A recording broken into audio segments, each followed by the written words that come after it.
신론 하나님에 대하여 115페이지 하나님의 속성에 대한 공부부터 하겠습니다. 115페이지 하나님의 속성입니다. 신론 중에 하나님의 속성, 성품 또는 인격 여러 가지 말로 표현할 수 있는데 하나님이 어떠한 분이시냐에 대한 공부가 신론의 중요한 한 부분입니다. 인용된 본문은 잠언 9장 10절인데 같이 읽어보죠. 여호와를 경외하는 것이 지혜의 근본이요 거룩하신 자를 아는 것이 명철이니라. 경외한다라는 말과 아는 것이라는 말이 이렇게 병행해서 강조되고 있습니다. 우리가 올바로 알아야지만 올바른 하나님에 대한 그 경배와 예배를 할 수 있기 때문에 그렇습니다. 십계명의 첫 계명은 너는 나 외에 다른 신을 내게 있게 말지니라 라고 이렇게 기록되어 있습니다. 이러한 말씀은 하나님 본성에 대한 이해가 참으로 중요하다는 것을 일깨워주는 그 계명 중에 하나입니다. 왜냐하면 하나님 외에 다른 신을 섬기는 것이 큰 죄가 되고 계명 중에 첫 번째로 등장하는 것이라면 하나님이 누구시냐, 하나님이 어떤 분이신지를 아는 것이 중요하다고 할 수 있습니다. 왜냐하면 잘못된 하나님을 알게 되면 결국은 제1계명을 어기는 것이 되기 때문에 그렇습니다. 하나님에 대한 잘못된 이해가 나 외에 다른 신을 내게 있게 말지니라 라는 계명을 어기는 일로 연결되기 때문에 하나님에 대한 올바른 지식이 중요합니다. 서문에 보면 첫 번째 패러그래프부터 제가 읽겠습니다. 하나님에 대한 우리의 이해는 대단히 중요하다. 어떤 문화든지 대개는 그 문화가 하나님에 대해 지니고 있는 관점, 그 이상으로 발달되지는 않는다. 우리가 가진 가장 고귀한 사상들은 바로 하나님에 대한 생각들이기 때문이다. 일반적으로 우리가 바라고 갈망하는 목표가 우리의 성공의 한계를 결정짓는다. 마찬가지로 우리는 하나님에 대해 우리가 가지고 있는 기대 수준들에 어울리는 존재가 되는 경향이 있는 것이다. 우리가 바라고 갈망하는 목표가 우리의 성공의 한계를 결정짓는다 그랬는데 그 목표가 현재의 삶을 만들어주기 때문에 그렇습니다. 바울은 표대를 항상 앞으로 세웠죠. 앞에 있는 표대를 바라보니까 달려갈 수가 있었던 겁니다. 그런데 만약 표대를 뒤로 세운다라든지 현재 자기 위치에 세운다면 어떤 일이 생길 것 같습니까? 퇴보하거나 자기 만족에 빠져버리죠. 성취감에 가득 차고 결국은 자기 만족과 무사한 일에 빠져버립니다.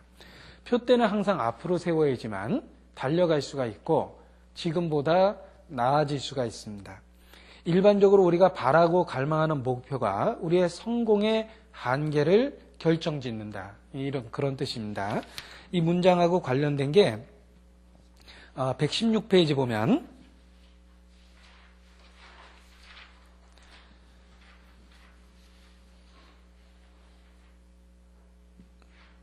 첫 번째 패러그래프부터 제가 읽겠습니다.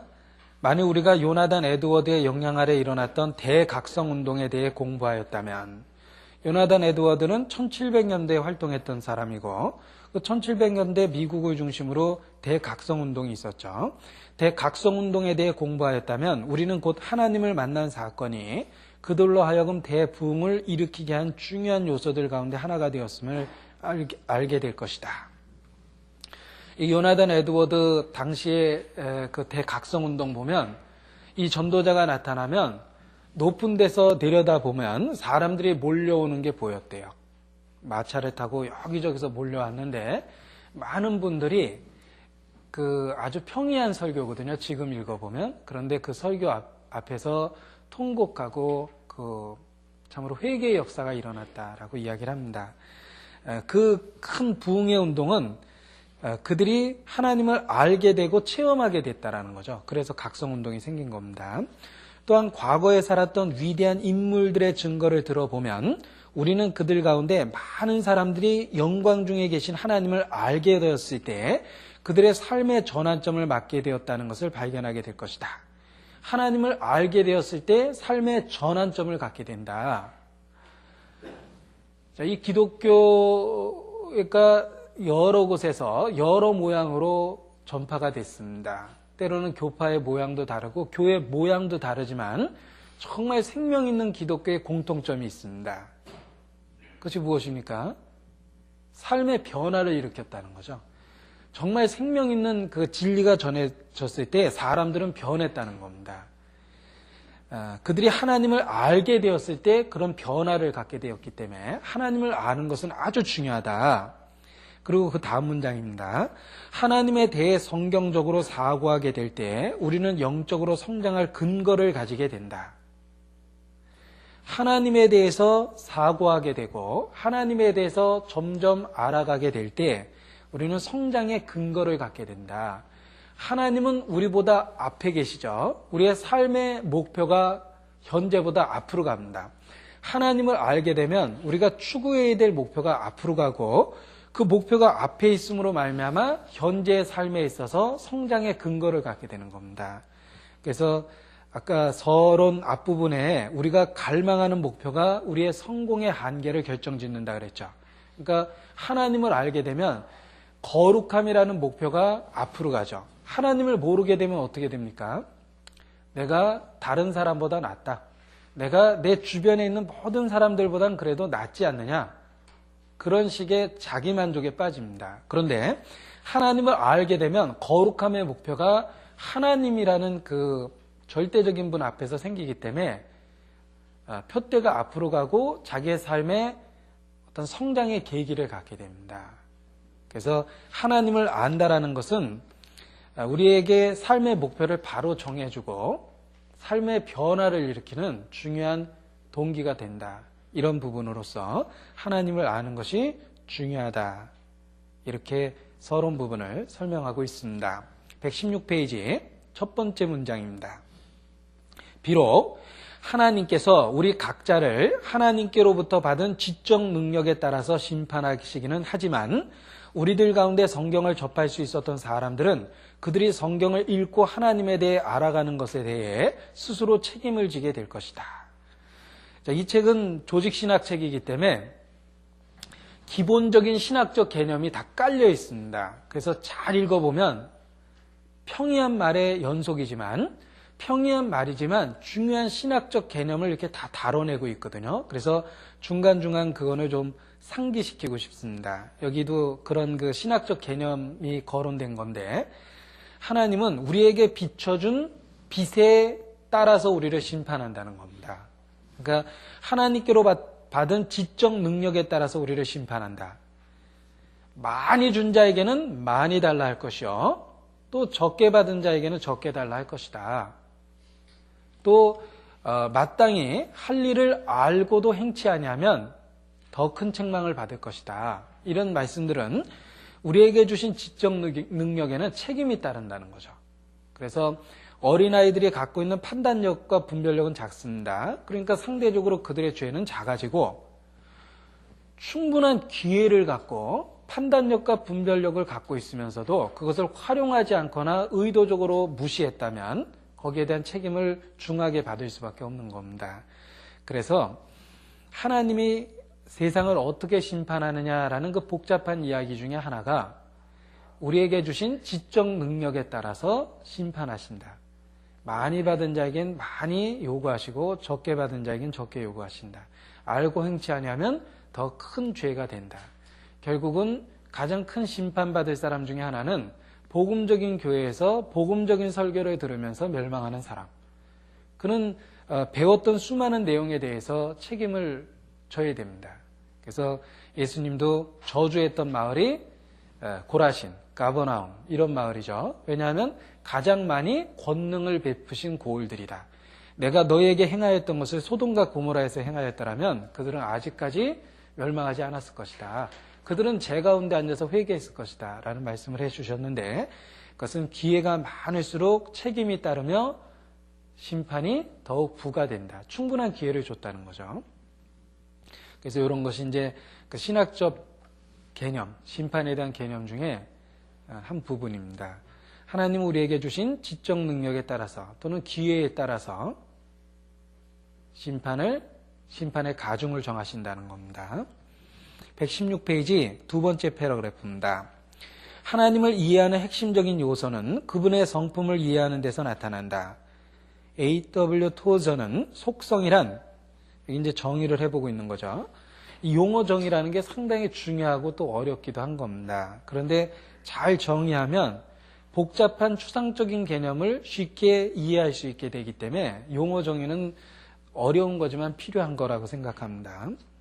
하나님의 속성이 도대체 뭐냐? 하나님에 대해 사실인 어떤 것이라고 정해야 했다. 하나님이 실제로 그러하다는 거죠. 하나님의 속성들이란 그분의 본성을 나타내는 성격들이나 특성들을 말한다. 자, 우리 개인의 속성과 성품과 인격은 어떻게 합니까? 평소의 행동을 보고 합니다. 그러니까 자기의 성격을 나는 외향적이고 밝고 명랑하며 사교성이 있음 이렇게 자기를 스스로 평가하는데 그 근거가 뭡니까? 평소의 생활을 종합하는 거죠. 밝고 명랑한 그런데 맨날 울고 다니는데 무슨 밝고 명랑합니까? 그게 이제 평소에 어떻게 행동하느냐를 종합했을 때 성품이 나오는 거잖아요. 마찬가지로 하나님의 속성이 어떻게 나타나는 겁니까?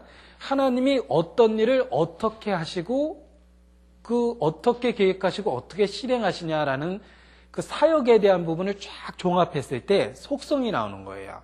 아, 그분은 죄를 미워하고 있구나. 그분은 참 신실하시구나. 그분은 선하시구나. 그런 것을 어떻게 추론한 거냐면 성경에 나타난 하나님의 사역을 종합 정리한 거죠. 그래서 그 속성을 이끌어낸 겁니다. 그러니까 이 토저의 정의가 실제로 아주 정확한 정의입니다. 하나님에 대해 사실인 어떤 것, 실제로 그분이 그렇게 행동하시고 있다는 거죠. 그걸 정리한 것이 속성이다 이렇게 얘기할 수 있습니다. 하나님의 속성들이란 그분의 본성을 나타내는 성격들이나 특성을 말한다. 그래서 속성, 성품, 인격 이런 말을 쓰는데 그 인격은 사람 인자 때문에 오해를 주거든요. 그러니까 잘 안 쓰지만 실제로는 우리가 쉽게 이해할 수 있는 용어입니다. 그분의 인격이 어떠냐, 성품이 어떠냐, 그분은 어떤 속성을 갖고 있느냐 이렇게 이제 설명해 봅니다. 그리고 또 많이 인용되는 그 내용 중에 하나가 웨스트민스터 소요리 문답서입니다. 여기 이제 아주 핵심적인 교리를 정리를 한 거죠. 그래서 정통이냐 아니냐를 구별할 때 그 웨스트민스터에서 규정한 내용과 일치하느냐 또는 차이가 있느냐를 이렇게 비교할 때 많이 거론합니다. 근데 웨스트민스터 소요리 문답서에 보면 하나님을 정의하면서 네 가지 속성을 나열하고 있다. 거룩하심, 공의로우심, 선하심, 진실하심 이렇게 네 가지를 거론하고 있는데 거기 인용해 놨습니다. 하나님은 영이시며 그 존재와 지혜와 능력, 거룩하심, 공의로우심, 선하심 그리고 진실하심이 무한하고 영원하시고 불변하시다. 자, 무한하고 영원하다. 그 다음에 불변하다 그랬죠. 하나님이 신실했다가 신실하지 않았다가 거룩했다가 또 갑자기 죄하고 타협했다. 이런 일이 없다라는 겁니다. 그분은 그 속성에 있어서 불변합니다. 자, 사람은 그렇지 않죠. 사람은 신실했다가 그렇지 못해집니다. 정직하다 거짓을 말합니다. 그러니까 죄인이라고 그러는 거예요. 그러니까 죄인은 항상 100% 죄만 짓는다가 아닙니다. 어떤 분은 그렇게 생각하는 사람이 있어요. 뭐든지 다 죄만 짓는다라고 생각하는데 그게 죄인이 아니고요. 죄인은 선을 행하긴 행하는데 죄를 짓고 있다라는 겁니다. 그게 성경에서 말하는 죄인의 개념이에요. 인간은 부분적으로 선을 행해요. 하나님의 그 형상으로 지음을 받았기 때문에. 그런데 문제는 그 선이 지속되지 못한다는 거죠. 그러니까 악이 들어있는 선을 행하는 겁니다. 그래서 죄인의 정의는 100% 모든 일에 죄만 짓는다가 아니라 죄를 짓고 있다라는 거예요. 선한 일을 하는 중이라도. 그러니까 하나님 보기에는 악한 거죠. 그 죄인의 개념도 성경적으로 잘 이해하는 게 필요한데요. 잘못하면 그 죄인의 개념을 사람은 죄만 짓는다라는 쪽으로 설명을 해나가면 말은 무슨 말인지 알겠는데 실제로는 공감하기가 어려워요. 사람이 정말 죄만 짓냐? 도둑놈은 매일 도둑질하냐? 한 달에 한 번씩만 작업해도 도둑놈 아닙니까? 그러니까 죄인이라는 건 죄를 짓고 있다라는 거지 죄만 짓는다라는 뜻이 아니거든요. 근데 잘못 죄를 설명하면은 죄만 짓는 것처럼 얘기를 해요. 그러면 무슨 말인지는 듣는데 공감대가 이제 형성이 안 됩니다. 자꾸 반발과 반론을 제기하죠, 자기 마음속에. 그런데 실제로 성경에서 말하는 죄인은 선을 행하는 중에 죄를 짓고 있다는 뜻입니다. 그러니까 하나님 보기에 그 선이 되질 못하는 거죠. 그러나 하나님의 선은 불변이죠. 그분은 지속적으로 선을 행하신다는 겁니다. 자, 이런 네 가지가 대표적인 하나님의 속성으로 거론되고 있는데 이 책에서는 6가지 정도를 다루고 있습니다. 그 6가지 하나님의 속성을 2가지로 분류를 했는데 117페이지입니다. 일반적인 분류입니다, 이게. 절대적 속성과 보편적 속성입니다. 하나님의 속성 중에 절대적이라는 말은 하나님에게만 있는 거예요. 하나님은 거룩하고 사랑이 있으시고 선하시다. 이거는 우리에게도 있는데 라고 반론을 제기하겠죠?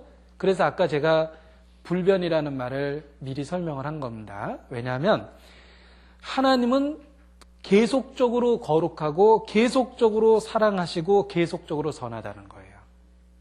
그러나 인간은 그렇지 못하다는 거죠. 그러니까 이 거룩, 사랑, 선하심은 하나님에게만 있는 속성입니다. 그래서 선한 이는 한 분이시니 오직 하나님이시니라. 예수님이 그렇게 딱 잘라 얘기하신 겁니다. 그분은 불변의 선을 갖고 있다는 거죠.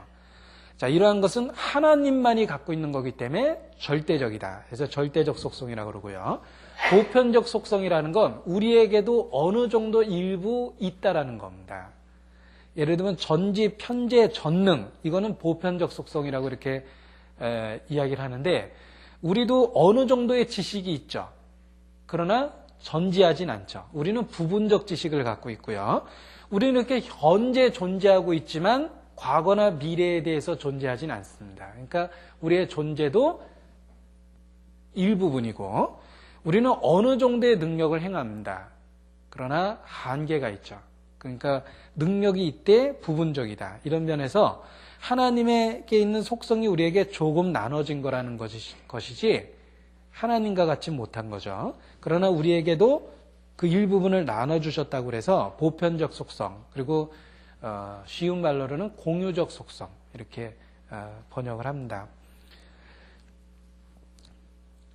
그래서 이제 그 속성을 하나하나 설명했는데요. 하나님의 절대적 속성의 첫 번째는 거룩입니다. 자, 이 거룩의 정확한 정의를 해보죠. 거룩함은 표준에 해당하는 것이고 그 거룩함이란 의미는 구분되다, 잘라내다라는 동사에서 파생되었다. 따라서 성경에서 말하고 있는 거룩함의 의미는 구별됐다라는 뜻이에요. separation입니다. 거룩함을 우리의 삶에 적용한다면 죄로부터 구별되었다. 또 하나님으로부터 하나님께로 구별되었다. 이런 뜻입니다. 그러니까 죄로부터 구별됐다도 거룩이고요. 또 하나님께로 구별됐다라는 말도 거룩이에요. 그러니까 예를 들면 구약시대에 그릇이 있는데 이 그릇이 거룩하다라는 말을 쓰거든요. 거룩한 그릇이 뭡니까? 그게 거룩하다라는 뜻이 하나님께 드리기 위해서 구별됐다는 뜻이에요. 그래서 그릇이 거룩해졌다는 말이 쓰여지는 겁니다. 그러니까 거룩이라는 말의 정확한 의미는 구별이며 죄로부터 구별됐다는 의미도 되고 하나님께 드리기 위해서 용도에 의해서 구별됐다는 거죠. 그래서 우리가 거룩하다라고 얘기했을 때는 실질적인 삶에 있어서는 죄로부터의 구별이에요. 그럼 거룩하죠? 그러면 중들이나 수도사들도 죄로부터 구별되어 있지 않습니까? 그 사람들도 거룩하죠. 그런데 문제는 하나님께로의 구별이 안 돼 있어요. 그래서 성경에서 말하는 그 거룩이 실질적으로 온전히 적용되기 위해서는 도덕적인 죄로부터의 구별뿐만 아니라 하나님을 위해서, 하나님의 영광을 위해서 삶의 구별이 필요하다는 거죠. 그래서 하나님께로의 구별, 이런 두 가지 의미로 거룩이라는 말을 설명합니다. 그래서 십계명의 그 거룩과 반대되는 죄를 지적할 때 하나님에 관한 계명, 사람에 관한 계명 이렇게 구별되어 있는 겁니다. 죄로부터의 구별 그랬을 땐 주로 도덕적 죄가 생각나잖아요. 사람들이 지을 수 있는 죄. 그러나 이 모든 걸 완벽하게 지켰다 하더라도 그는 큰 죄인이죠. 왜냐하면 하나님께로 구별이 안 돼 있어요. 그래서 그 이방 종교가 외적인 도덕적 성결을 갖고 있지만 그들은 큰 죄를 짓고 있는 겁니다. 거룩하지 못해요. 왜냐하면 그 삶에 있어서 하나님께로의 구별이 안 돼 있는 겁니다. 그래서 성경에서 말하는 거룩의 개념이 이렇게 구별됐다라는 의미로 쓰이고 죄와 하나님께로의 구별, 이런 의미를 갖고 있다를 기억할 필요가 있습니다. 이 거짓이 없으신 하나님은 성경 전체를 통해서 반복되는 개념입니다. 그래서 주기도문에도 이름을 거룩히 여김을 받으시오며라는 그 말로서 주기도문이 시작하고, 예수님 이 아버지께 기도할 때도 거룩하신 아버지 이렇게 기도를 합니다. 그리고 구약 시대에도 거룩하다 거룩하다 거룩하다 곧 전능하다 하시는 이가, 그러니까 하나님에 대한 그 호칭을 거룩이라는 호칭으로서 계속 강조하고 있습니다. 자, 이 하나님이 거룩하다는 진리, 그 속성을 우리가 강조를 해야지만 구원의 필요성을 깨닫습니다. 118페이지 밑에서 네 번째 줄, 하나님께서는 너무 거룩하시기 때문에 모든 죄악을 심판하지 않을 수 없다는 사실을 인정할 때에 우리는 비로소 예수 그리스도를 통해 하나님께 나아가야 할 필요성을 이해하게 되는 것이다. 예수 믿으세요 라는 말만 해주면 안 되죠? 예수 믿어라는 필요성을 일으켜줘야 되거든요. 그 필요성을 일으켜주는 방법 중에 하나가 하나님의 거룩함을 분명하게 나타내주는 겁니다. 그래서 하나님 앞에 우리가 어떠하냐를 깨닫게 할 때 예수 그리스도에게 나아갈 수 있는 필요성을 발견하는 겁니다. 그래서 성경에 죄를 깨닫게 해주는 표현을 잘 읽어보면 하나님 앞에서라는 말이 항상 게재되어 있습니다. 욥기 15장 찾겠습니다.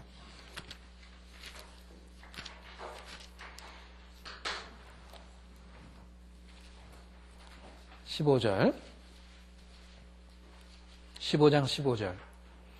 하나님은 그 거룩한 자들을 믿지 아니하시나니 하늘이라도, 그 다음 구절이 중요하다고 생각합니다. 그의 보시기에 부정하거든. 우리가 보기에는 하늘이 청명하죠. 그런데 하나님 보시기에 부정하다는 겁니다. 하물며 악을 짓기를 물마신 같이 하는 가증하고 부패한 사람이겠느냐, 하나님 보시기에 라는 말이죠. 그러니까 인간의 죄는 항상 하나님 보시기에라는 기준을 분명히 해야지만 깨달아지는데, 그 하나님이 거룩하다라는 표준을 가르쳐줘야 된다는 겁니다. 25장입니다. 역시 마찬가지 표현이에요. 4절. 그런즉 하나님 앞에서 사람이 어찌 의롭다며 부녀에게서 난 자가 어찌 깨끗하다 하랴.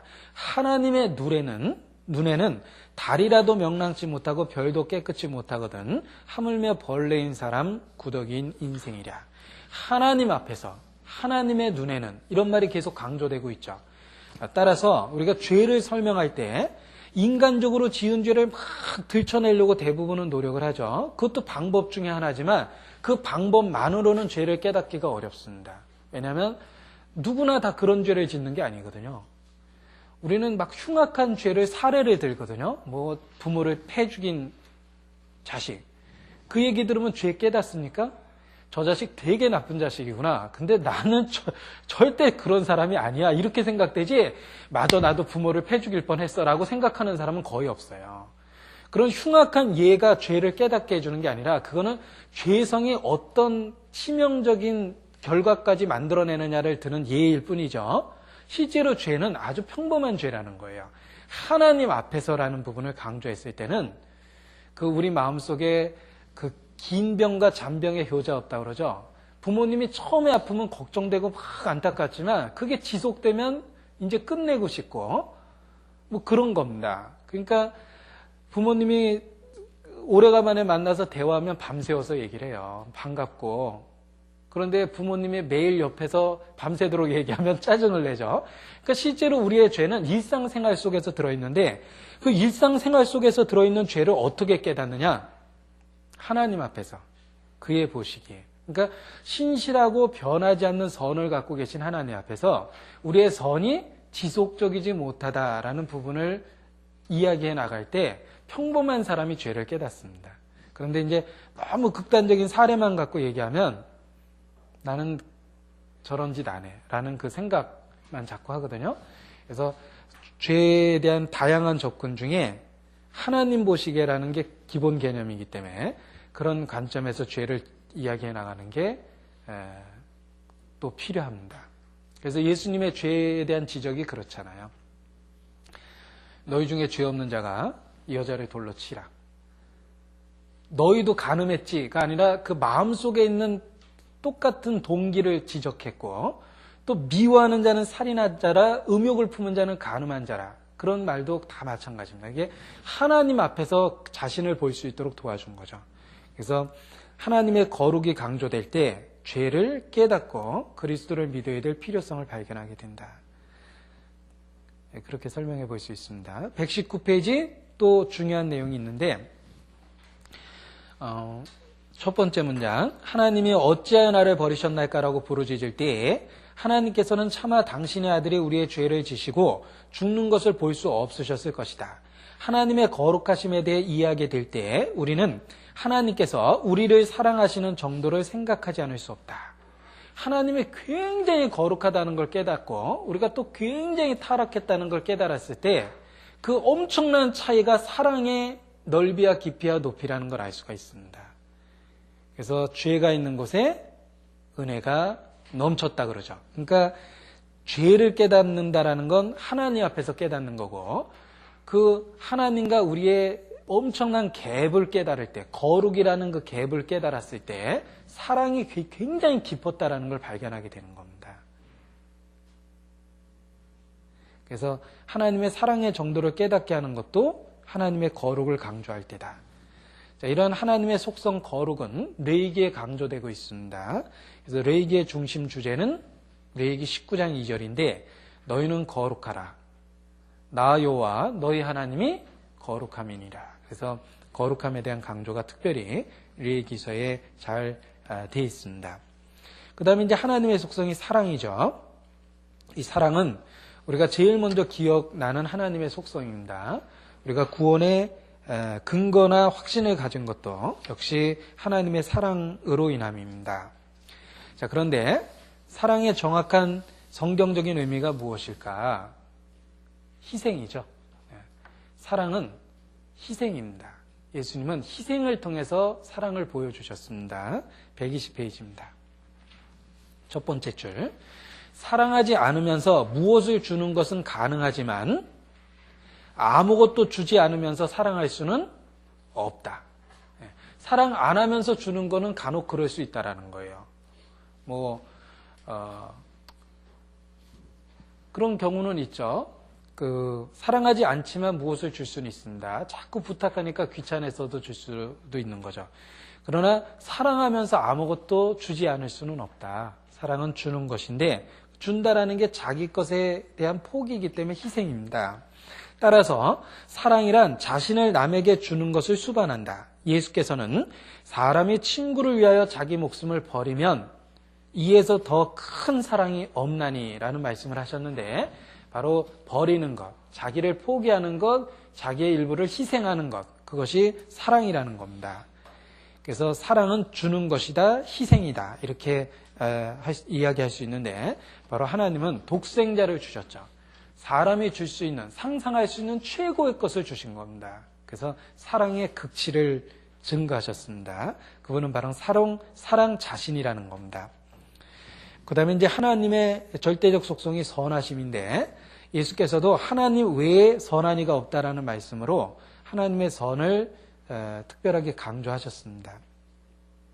이 하나님의 선이 우리에게 어떻게 나타나냐면, 여기 네 가지가 거론되어 있는데요. 첫 번째는 두 번째 패러그래프, 121페이지 두 번째 패러그래프입니다.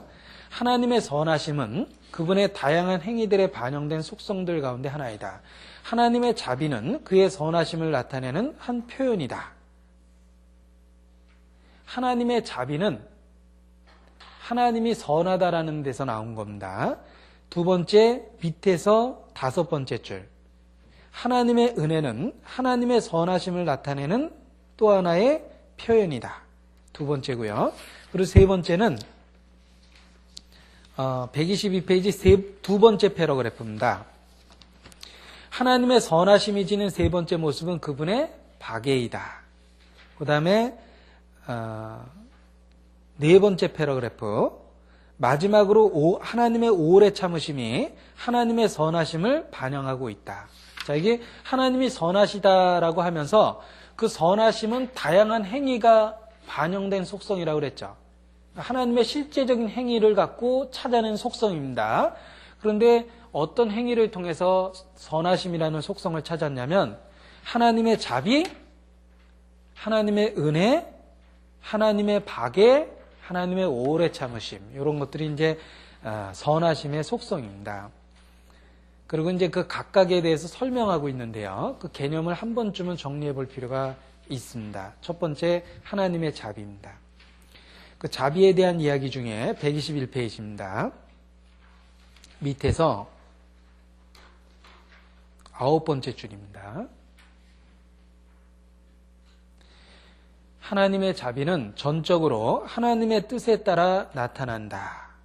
내가 나의 모든 선한 형상을 네 앞으로 지나게 하고 여호와의 이름을 네 앞에 반포하리라. 나는 은혜 줄 자에게 은혜를 주고 긍휼히 여길 자에게 긍휼을 베푸느니라. 하나님의 주권이라는 겁니다. 이게 하나님의 주권을 강조한 게 장로교죠. 하나님의 절대 주권이라는 말이 제일 많이 쓰이는데 이게 이제 하나님의 주권을 표현한 말이에요. 하나님은 자기가 주시고자 하는 자에게 준다라는 겁니다. 내가 내 것을 갖고 주는데 그것이 너와 무슨 상관이냐? 내가 선함으로 네가 나를 악하다고 보느냐? 그런 말씀 우리 배웠죠. 그게 이제 하나님의 주권이에요. 하나님이 선을 베풀 수 있다는 겁니다. 자기의 것을 가지고. 자, 하나님은 모든 사람에 대해서 공평하게 공의를 집행하세요. 그러나 하나님의 은혜는 모든 사람에게 공평하게 주시는 건 아닙니다. 하나님이 주시고자 하는 자에게 준다는 거예요. 그게 이제 주권입니다. 우리는 하나님에게 공평하게 재판해달라고 요구할 수는 있지만 나를 구원해달라고 요구할 권리가 있다고 생각하세요? 없다라는 겁니다. 그게 이제 하나님의 절대 주권입니다. 우리는 그러니까 교만하면은요, 나를 구원해달라고 내가 요구할 수 있는 것처럼 권리 주장을 해요. 아닙니다. 하나님은 나를 구원할 수도 있고 안 할 수도 있어요. 하나님이 나를 구원 안 했다고 그래가지고 하나님의 속성이 어긋나는 게 아니에요. 그런데 하나님은 나를 구원할 의무가 없었음에도 불구하고 그는 자신의 의지를 따라 선택을 따라 나를 구원하셨다라는 거예요. 그게 주권입니다. 그래서 나는 은혜 줄 자에게 은혜를 주고 긍휼히 여길 자에게 긍휼을 베푸느니라. 이렇게 말씀하신 겁니다. 따라서 하나님의 주권이 강조되면 내가 마치 구원받을 권리가 있는 것처럼 주장하는 교만한 자세에서 내려와서 주여 나를 불쌍히 여기소서. 불쌍히 안 여겨도 할 수 없는 거예요. 내가 그걸 요구할 수 있는 처지가 아니거든요. 나를 불쌍히 여겨소서라는 하나님이 주시는 그 은혜를 사모하게 됩니다.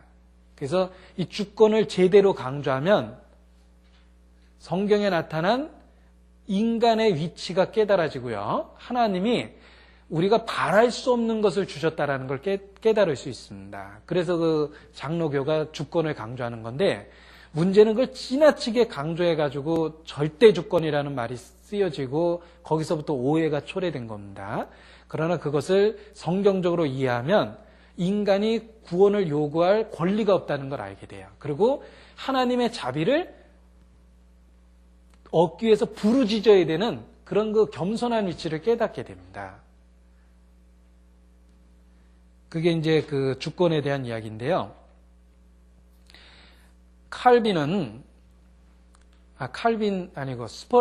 스펄전은 장로교적인 생각을 많이 갖고 있었어요. 장로교가 아니거든요.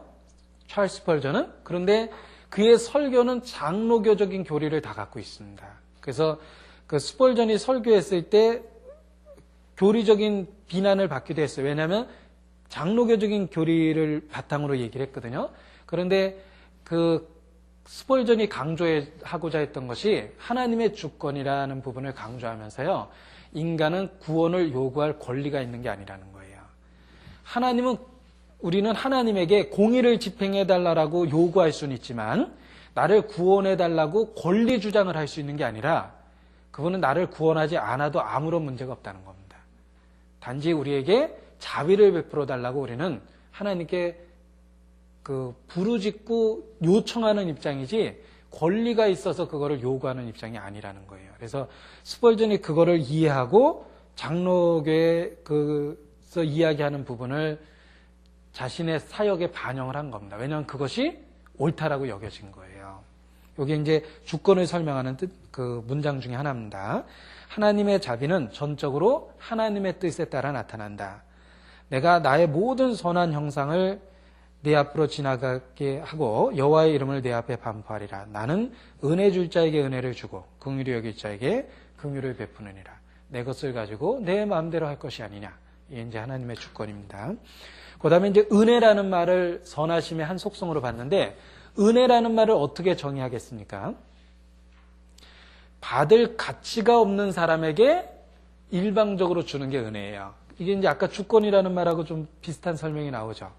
우리가 받을 만한 가치가 없고 받을 수 있는 권리가 없음에도 불구하고 그러한 우리에게 어떤 좋은 것을 준다라는 것이죠. 그게 은혜라는 겁니다. 그러니까 내가 요구할 권리가 있어서 요구해서 받는 것은 은혜가 아닙니다. 그런데 요구할 권리가 없고 받을 만한, 주장할 만한 내 권리가 없음에도 불구하고 그것을 나에게 줄 때 그것을 은혜라고 이야기하는 겁니다. 그래서 이게 성경적인 개념의 은혜도 정확하게 이해하는 게 필요한데 그 은혜가 구원의 동기다. 그 은혜로 인하여 구원을 얻었나니 받을 만한 가치가 없었음에도 불구하고 하나님이 그냥 일방적으로 주셨다는 거죠. 그게 이제 은혜라는 말의 정확한 설명이 되지만 그 말을 깨달을 수가 있습니다. 그 다음에 박애라는 말은요, 구별하지 않고 악한 자일지라도 하나님은 사랑의 손길을 주셨다는 겁니다. 누구든지 주만 믿으면 그 누구든지라는 말에서 박애를 준 거예요. 왜냐하면 악한 자나 선한 자나 과거가 있는 자나 어떤 자든지 구별하지 않고 예수 그리스도를 제시한 겁니다. 그래서 박애라는 말이 설명되고요. 그리고 하나님이 오래 참으셨다라는 말은 만일 우리 생애 가운데 하나님이 진노하셨다면 옛날에 다 죽었을 거예요. 그런데 그때 참아주셨기 때문에 현재 우리가 있는 겁니다. 그래서 하나님의 오래 참으심은 노하기를 더디한다는 것을 의미한다. 이렇게 설명하고 있습니다. 자, 그 다음에 이제 보편적 속성입니다. 123페이지입니다. 하나님의 보편적 속성, 하나님의 절대적 속성이란 인간이 자신에게 나타난 하나님의 계시를 떠나서는 결코 알 수 없는 속성들을 말한다. 하나님이 우리에게 계시해줘야지만 알 수 있는 건 절대적 속성이에요. 그런데 그냥 일반적으로 알 수 있고 또 우리도 갖고 있는 부분적인 능력들, 이런 것들은 이제 보편적 속성인데요. 그것이 이제 하나님의 전지, 편재, 전능, 이런 세 가지로 설명이 되어 있습니다. 자, 이 하나님의 전지와 편재와 전능이 가장 잘 설명되어 있는 성경 중에 하나는 시편 139편입니다. 내가 앉든지 일어서든지 주께서 나와 함께 하신다. 나의 전호를 들으시며 내가 음부에 갈지라도 주께서 거기 계시며. 이게 이제 편재잖아요. 나에 대한 모든 것을 모르시는 것이 없다. 뭐 전능이죠. 전지죠. 이런 식으로 그 하나님은 편재하고 전지하고 전능하다라는 얘기가 시편 139편에 잘 정리가 되어 있습니다. 그런데요, 문제는 하나님이 전지하다, 편재하다, 전능하다라는 그 속성이 우리와 무슨 관련이 있느냐, 이런 부분입니다. 자, 첫 번째, 하나님이 전지하다라는 것을 이해하게 되면 우리 삶에 어떤 일이 생깁니까? 내가 갖고 있는 모든 문제를 그가 알고 계시다는 거죠. 내가 현재 처해 있는 억울한 상황을 그가 알고 계시다는 거예요. 그래서 욕을 받되 욕하지 않고 고난을 받으시되 위협하지 않고 오직 공의를 행하는 하나님께 부탁했다고 되어 있죠. 그런 것처럼 우리가 하나님을 의지할 수 있어요. 내가 억울해도 그가 알고 계시거든요. 그러면 내가 굳이 나를 변명 안 해도 하나님이 어느 순간 어떤 방법으로 그걸 풀어줄 거라는 겁니다. 그래서 전지하다라는 걸 우리가 이해했을 때 삶에 있어서 굉장한 위로를 받아요. 나의 상황을 잘 알고 계시다라는 것 때문에. 그 다음에 편재도 마찬가지인데요. 하나님이 어느 곳에 있든지라는 걸 깨닫게 될 때 우리는 지속적으로 보호를 받고 있다는 확신이 생깁니다. 내가 지방에 가 있든지 태평양 한복판에 떠 있든지 아니면 외국에 가 있든지 편재를 느끼면 어느 곳에서나 보호에 대한 확신을 갖게 되죠. 그 다음에 하나님의 전능을 깨달으면 어떻게 됩니까? 현재 나에 있는 고통이 하나님의 능력의 부족 때문에 능력이 부족해서 해결이 못 되는 게 아니라 하나님의 또 다른 뜻 때문에 해결이 보류되고 있구나. 그리고 어떤 상황에서든지 그것을 어느 순간에 순식간에 해결해 주실 수 있다. 그가 전능하시다. 이런 거 생각으로 위로를 받을 수가 있습니다. 결론 부분입니다. 125페이지. 위대한 하나님의 사람들이 옛날에 하나님의 본성과 속성들을 보게 되었을 때 그때가 곧 그의 개인적 부흥의 시기가 되었다. 이것이 바로 시편 139편에서 다윗이 체험한 사건인 것이다. 우리도 그와 같이 체험할 수 있다. 어떻게? 하나님에 대해서 알게 될 때. 이런 이야기입니다. 그래서 하나님에 대해서 알게 될 때 우리의 삶에 전환점, 변화들이 생기기 시작한다. 이렇게 이야기할 수 있습니다. 127페이지입니다. 하나님의 법입니다. 그 마음에는 하나님의 법이 있으니 그 걸음에 실족함이 없으리로다. 시편 37편 31절이 인용되어 있습니다. 그 마음에는, 그 걸음에는 이렇게 연결되어 있죠. 이 마음과 걸음이 연결되어 있는 겁니다. 우리 마음에 무엇을 생각하느냐가 걸음이 무엇입니까? 행하는 거죠. 행동을 결정하게 된다는 거예요. 따라서 우리 마음에 하나님의 법이 있으면 행동이 법에 준거해서 나오게 돼 있습니다. 그래서 주여 나의 행보를 주의 말씀 위에 굳게 세우소서라는 그 기도도 있는 겁니다. 하나님의 법을 알아야지만 생활 속에서 그 법이 실천으로 나타납니다. 자, 우리는 여러 법들 속에서 살아가고 있습니다. 자연의 법칙 속에서 생명을 유지하고 있죠. 우리 사회가 지니고 있는 법, 관습이 지니고 있는 법을 통해서 사회 질서를 유지하고 있습니다. 마찬가지로 하나님의 법을 알 때 우리의 실질적인 삶의 행동들을 그 법에 맞춰서 살아갈 수 있다는 겁니다. 128페이지입니다. 하나님 법에 대한 정의.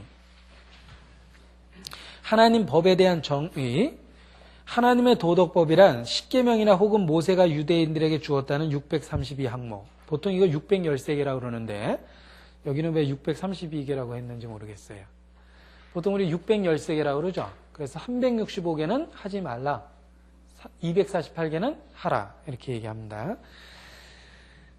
규범과 규례들 이상의 것을 의미한다. 또한 하나님의 법은 하나님의 마음의 어떤 태도나 생각으로 존재하는 옳고 그름에 관한 개념 이상의 어떤 것이다.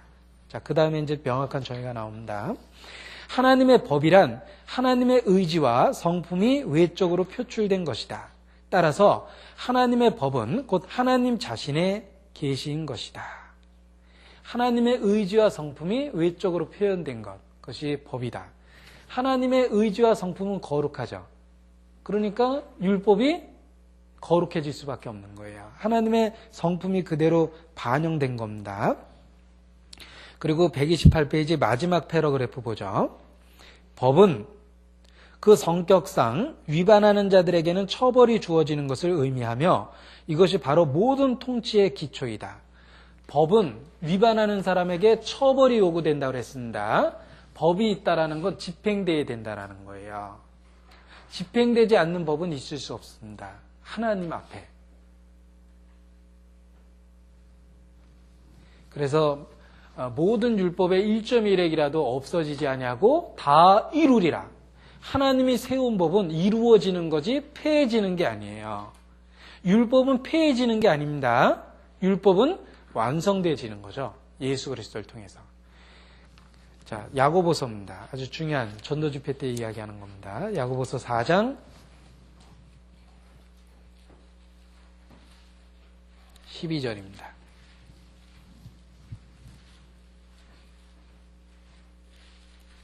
야고보서 4장 12절입니다. 입법자와 재판자는 오직 하나이시니 능히 구원하기도 하시며 멸하기도 하시느니라. 입법자, 재판자라고 그랬죠. 입법을 했다라는 건 하나님이 그 법을 지키겠다는 뜻이에요. 그러니까 하나님은 당연히 입법의 수행자가 되죠. 그러니까 입법한 것을 지킵니다. 법의 수행자가 돼요. 그러니까 그분이 재판을 하실 수밖에 없어요. 그래서 입법자와 재판자는 한 분입니다. 그분은 법을 세웠고 법이 있다라는 것은 처벌이 주어지는 것을 의미하며 그분은 그 법을 근거로 재판을 한다는 겁니다. 그래서 이러한 그 법에 대한 개념이 하나님에 대한 그 공의를 잘 설명을 해줍니다. 그는 입법자 재판자인데 법을 세웠기 때문에 반드시 집행하신다는 겁니다. 그리고 하나님의 정의로움은 법을 요구하게 되고 법에 대한 심판을 요구하고 있다는 겁니다. 그리고 129페이지 두 번째 패러그래프입니다. 중간 부분에 여기다 아주 중요한 개념이 하나 설명되어 있습니다. 어떤 사람이 살아있는 생애 동안에는 심판이 충분히 수행될 수 없다. 왜냐하면 그 사람의 의도와 위반의 여부 및 그 영향 등 그 모든 것이 평가되기까지는 죄의 여부가 정확하게 평가될 수 없기 때문이다.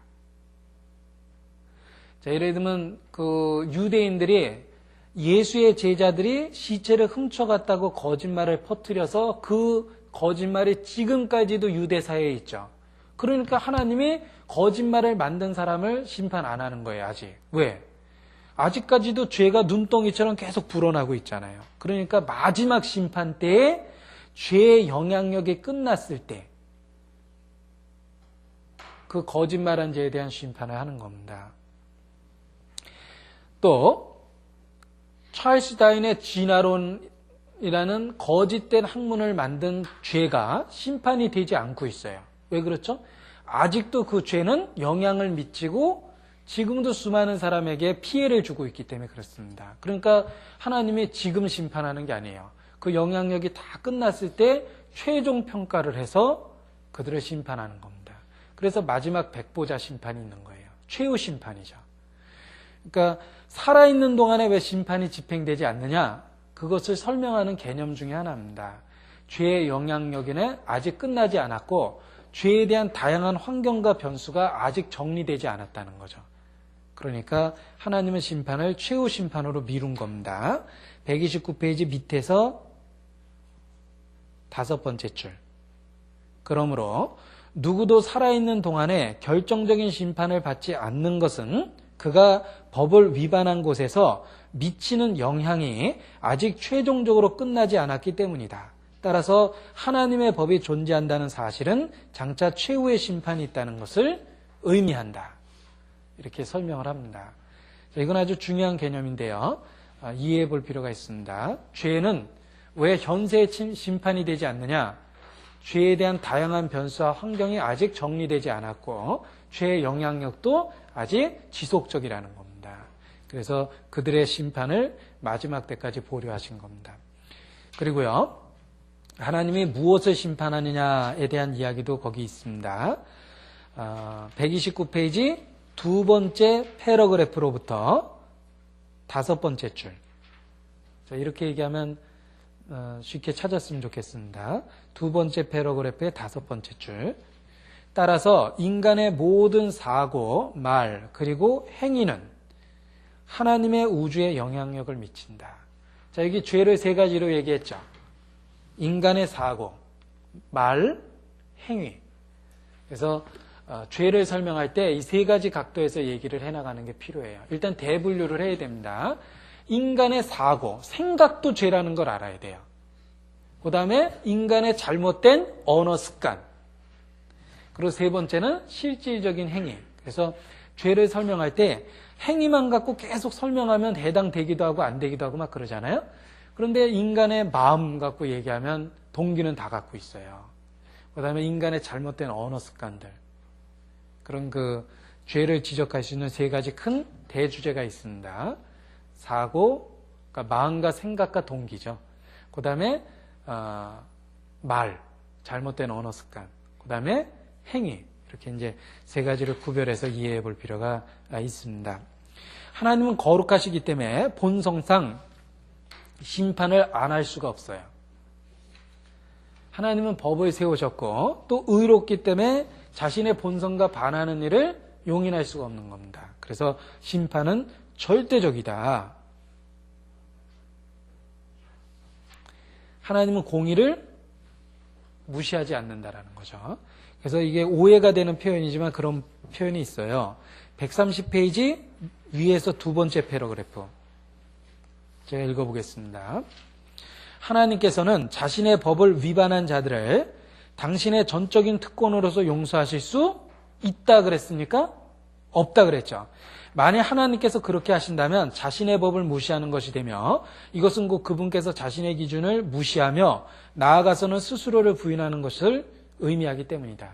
하나님은 자신의 법을 위반한 자들을 그냥 무조건 용서해 줄 수가 없다는 거예요.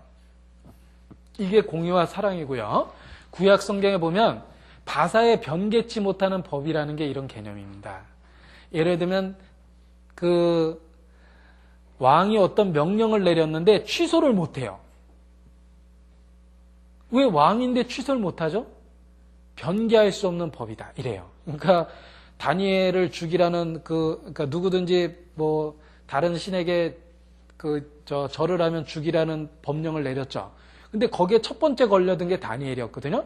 그러니까 왕이 다니엘을 총애하고 있었기 때문에 막 건져주려고 그러지만 신하들이 막 죽이라고 그러잖아요. 근데 왜 왕이 못 건져줬냐? 그게 변개할 수 없는 법이라는 거예요. 왕이지만 자신이 만든 법은 지켜야 되는 거예요. 그게 변개할 수 없는 법이라는 거거든요. 그러니까 법은 집행이 돼야 되는데 그 법과 또 다른 법을 만들어서 우리를 구원해 줄 수 있는 겁니다. 그래서 이 개념을 잘못 이해하면 막 성경이 뒤죽박죽이 되거든요. 그런데 하나님은 법을 집행해야만 된다. 율법은 없어지는 게 아니다. 율법은 완성되어야 되는 것이다. 그런데 그 완성되는 것을 그리스도께서 하셨다라는 거죠. 그래서 그래야지만 복음에 대한 정확한 개념을 이해할 수가 있는 겁니다. 131페이지입니다. 하나님은 여러 가지 법을 만들었는데 우주를 다스리는 자연의 법칙을 만들었습니다. 그래서 천지가 오늘까지 주의 규례대로 있으면 만물이 주의 종이 된 영혼이다. 그래서 자연법을 만들었죠. 그 다음에 이제 도덕법을 만들었고요. 그 다음에 사회법을 만들었습니다. 모세의 그 법들을 읽어보면 사회적인 계약관계에 관계된 법들이 많습니다. 그 다음에 이제 영적인 법, 인간으로서 반드시 해야 될 법도 만들었어요. 그래서 여기 법이 여러 종류가 있죠. 자연법, 도덕법, 사회법, 하나님과 관계된 영적인 법, 이런 것들이 있습니다. 그 다음에 이제 133페이지 보면 하나님의 법이 지닌 성격 이런 게 있거든요. 율법의 특징. 자, 율법은 준수되어야 되는 기준을 말하며 또 법은 불순종에 대한 형벌을 동반한다. 133페이지 제일 마지막 줄입니다. 법이란 또한 불순종에 대한 형벌을 동반한다. 그리고 134페이지 보면은요. 율법과 하나님의 비슷한 점들 그랬죠. 왜 율법과 하나님이 비슷하냐면 하나님의 의지나 속성이 반영된 게 법이라고 그랬죠. 그러니까 당연히 율법은 하나님의 의지나 속성을 반영하고 있기 때문에 비슷한 겁니다. 그래서 하나님은 거룩하기 때문에 율법도 거룩하고 하나님이 선하시니까 율법도 선하고 하나님은 영이시니까 율법도 신령하다고 그랬잖아요. 그것은 하나님의 속성이 그의 말씀 속에 반영이 됐기 때문에 그런 겁니다. 그래서 법은 하나님의 의지와 속성에 대한 반영이다. 이렇게 얘기할 수 있습니다. 136페이지입니다. 율법의 목적인데요. 이것은 실질적으로 다 외우는 게 필요한데 왜냐하면 율법에 대한 정확한 이해가 복음을 설명하는 전 단계이기 때문에 그렇습니다. 첫 번째는 하나님의 본성을 계시한다 그랬죠? 하나님이 거룩하다는 걸 율법이 가르쳐 줍니다. 두 번째는 삶의 기준을 제시해 주고, 세 번째는 메시아를 믿어야 될 필요성에 대한 것을 계속 가르쳐 줍니다. 네 번째는 우리의 삶에서 죄를 드러내 주죠. 그리고 다섯 번째는 우리를 그리스도에게 인도해 줍니다. 자, 이렇게 다섯 가지가 정리되어 있는데, 세 번째, 이스라엘에게 그들의 메시아에 관해 가르친다 그랬죠. 구약에 기록된 내용들은 우리의 거울과 경계가 된다 그랬죠. 그래서 메시아에 대한 증거도 되고, 또 메시아를 받아들인 사람에 있어서 삶의 실질적인 그 사례들을 율법의 내용들이 설명해 주고 있다는 거예요. 그리고 137페이지 보면 밑에서 여섯 번째 줄입니다. 강사들은 하나님께서 옳지 않다고 말씀하시는 것들과 그 대신에 우리가 실천해야 할 것들에 대해 영적으로 점검할 수 있는 목록들을 제시해 준다. 하나님의 율법에 비추어 자신들의 삶을 살펴볼 때 사람들은 종종 진정한 회개로 인도하는 개인적 확신을 체험하게 된다. 자, 하나님이 옳다고 하시는 말씀과 우리가 실천해야 될 항목들을 쭉 설명을 해주면 죄를 깨닫게 된다는 겁니다. 그 칼빈의 기독교 강요에 보면은요, 이게 더 쉽게 설명이 되어 있어요. 율법은 세 가지 목적이 있어요. 첫 번째, 이거는 이제 외워야 된다고 생각합니다. 율법은 사람들에게 죄와 허물을 깨닫게 해줍니다. 두 번째, 율법은 사람들의 무능함을 깨닫게 합니다. 자기 스스로 천국에 갈 수 없다라는 전적인 무능함을 깨닫게 해줍니다. 세 번째, 인간은 심판과 저주 아래 있다는 걸 율법이 가르쳐 줍니다. 그래서 율법을 주신 목적이 세 가지라는 거예요. 우리의 죄와 허물을 깨닫게 해주죠. 그 다음에 우리의 영적인 무능함, 우리 스스로 천국에 갈 수 없다라는 무능함을 깨닫게 해주고, 세 번째는 우리에게 심판과 저주가 있다는 걸 깨닫게 해주는 겁니다. 그래서 전도 집회 중에 복음 전에 율법이 그렇게 해서 제시되는 거예요. 그 세 가지 목적을 가르쳐 주는 거죠. 그래서 칼빈의 기독교 강요가 훨씬 더 쉽게 정리되어 있는 것 같아요. 그 세 가지는. 그리고 138페이지입니다. 그리스도인과 하나님의 율법이라고 얘기했을 때 여기 다양한 방법으로 여기 하나님의 법을 설명합니다. 큰 계명, 하나님에 대한 계명이죠. 최고의 법, 이웃에 대한 사랑입니다. 또 그리스도의 법, 너희가 서로 집을 지라. 또 자유의 법, 하나님 말씀에 순종하는 것, 이렇게 자유의 의지를 갖고 순종해야 되는 것, 이런 내용으로 여러 가지 법들을 그리스도인과 관계된 법들을 정리를 해놨습니다. 이렇게 해서 오늘 하나님의 속성하고 하나님의 법에 대한 부분, 그 두 부분을 같이 공부를 했습니다. 마치도록 하겠습니다. 오도상 전도사님 기도해 주시고 마치겠습니다.